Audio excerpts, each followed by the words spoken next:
de la place du sport pour la jeunesse à la Seine-sur-Mer. Je vais demander à Élodie Gilbert, championne de skate qui est en train de préparer les JO, et Philippe Martininck, président des associations sportives, de me rejoindre. Ah, on n'a pas notre championne, elle est où Elle est derrière. Elle est là. Elle était dans la salle. Venez Élodie. Applaudissez là parce que c'est une future championne. Elle est déjà. Bienvenue. Alors, je commence avec vous, Oui. Philippe. Le sport, un droit pour tous. Oui, on s'aperçoit que le sport doit devenir un droit pour tous parce que ça permet d'être mieux dans sa peau, c'est du bien-être et aussi ça permet d'être en bonne santé. Depuis peu, les pouvoirs publics ont conseillé pour la santé de faire du sport. Ils ont même développé le sport sur ordonnance et on remplace le sport, on remplace les médicaments par de l'activité physique. Alors, nous avons cet ambitieux projet, maintenant que la ville va être piétonnisée, végétalisée, d'offrir à tous les Sénois, quel que soit leur quartier, quel que soit leur âge, la possibilité de pratiquer des activités physiques. Alors, comment comptez-vous redynamiser le sport sénois? Alors, tout d'abord, il va falloir restaurer toutes les installations sportives. Nous sommes bien au courant de l'immense chantier qui est devant nous. De Bar-Vivo, où le complexe Passaglia est en très mauvais état, les tennis, le terrain de foot, etc., jusqu'à la cité, où le terrain Janussi n'est pas encore homologué, nous avons un immense chantier devant nous. Mais nous pouvons compter sur une richesse qui est incomparable, c'est le tissu associatif. La ville a de nombreuses associations sportives et avec des pratiques sportives très diverses. Alors, eh bien, on mettra tout le monde autour de la table, on préparera un projet sportif en écoutant pour une fois les bénévoles, et puis ensuite nous établirons des conventions d'objectifs sur la mandature pour que les associations aient une vision à long terme.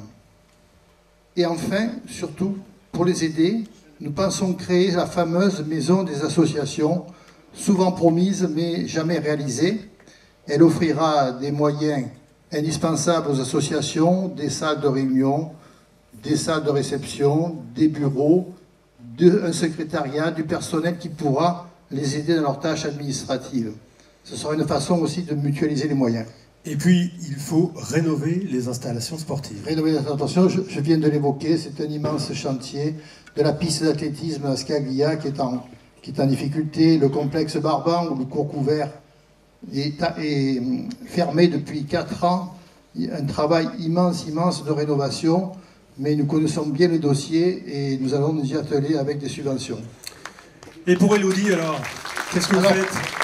Pour Élodie, eh bien, il faut que la ville ait un nouveau bijou, si vous voulez. Nous avons déjà de belles installations sportives pour la boxe, le trampoline, et le fameux mur d'escalade du complexe Léry. Mais avec Élodie, nous allons créer un skatepark de niveau international. Je passe la parole à Élodie pour qu'elle vous en dise quelques mots de plus. Élodie Gilbert. Grande championne. Alors tout d'abord, je voulais remercier Serge pour son invitation. Et je vais commencer par vous exposer donc, le projet de création du skatepark.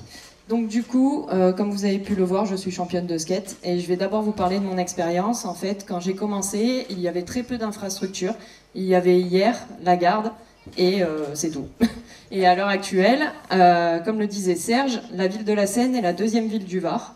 Et nous n'avons toujours pas de skatepark.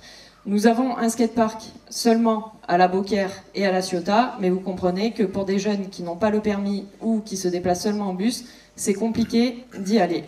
Donc, dans un premier temps, ce projet va se ficeler par la création de ce skatepark, mais en deuxième point, la création d'une association qui permettra d'organiser des cours pour tous, puisque, comme vous avez pu en entendre parler ou pas, le skateboard est arrivé aux Jeux Olympiques et cela commence dès juillet 2020 à Tokyo. Discipline qui est encore fermée et comme je le disais, 2e ville du Var, on n'a toujours pas d'infrastructure.